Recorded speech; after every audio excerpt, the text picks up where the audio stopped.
And Psaki hates to answer any hard question, but certainly hates answering questions about Kamala Harris and her abysmal, humiliating trip down to Guatemala and to Mexico, a trip that is so prone with errors, so humiliating for the entire country and for the office of the president and vice president.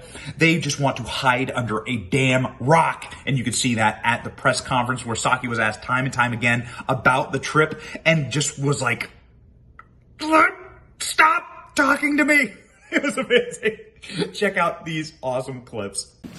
Go ahead. Thank you. About the vice president's trip, why is it then that when the vice president is asked if she has plans to visit the border, she says we've been to the border, even though she has not as vice president? Well, as the vice president, she does speak for the actions of the people in the administration. She certainly helps oversee.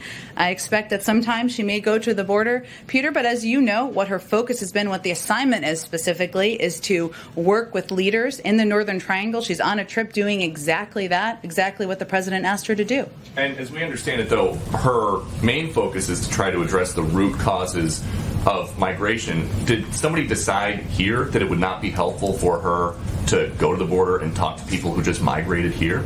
Well, again, I think that at some point she may go to the border. We'll see. But she's in the Northern Triangle now to have discussions with leaders, with community leaders, with civil society leaders, with the embassy about how we can work together. And obviously she's made a couple of announcements already, probably more to come before she comes back to the United States. And she described, though, you said she might go to the border. She described a trip to the border yesterday as a grand gesture. Why? Look, Peter, again, I think her focus of this trip is on meeting with leaders, having a discussion about how to address corruption, how to address the root causes, how to work together to address humanitarian challenges in these countries. That's exactly what she's doing on the ground, and I'm sure she'll report back to the president when she returns. Go ahead. Add another on the vice president visiting the border or not visiting the border. Republicans and conservatives are, going crazy on Twitter, sending pictures, worked up. Sending video of her interview with Lester Holt, saying, I've not been to Europe either.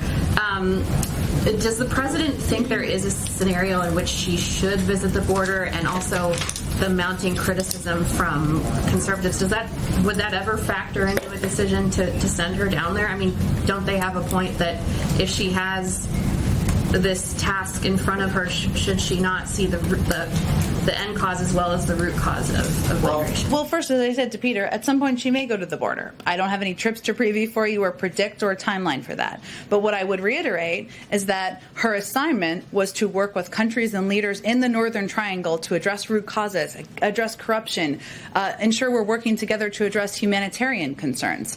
I will say we're not taking advice from former President Trump or most of the Republicans who are criticizing us on this, given they were all sitting there while we created this problem we walked into, both at the border and with the movement of migration that has been growing over the last year. So we're not taking our guidance and advice from them, but if it is constructive and it moves the ball forward for her to visit the border, she certainly may do that. Go ahead.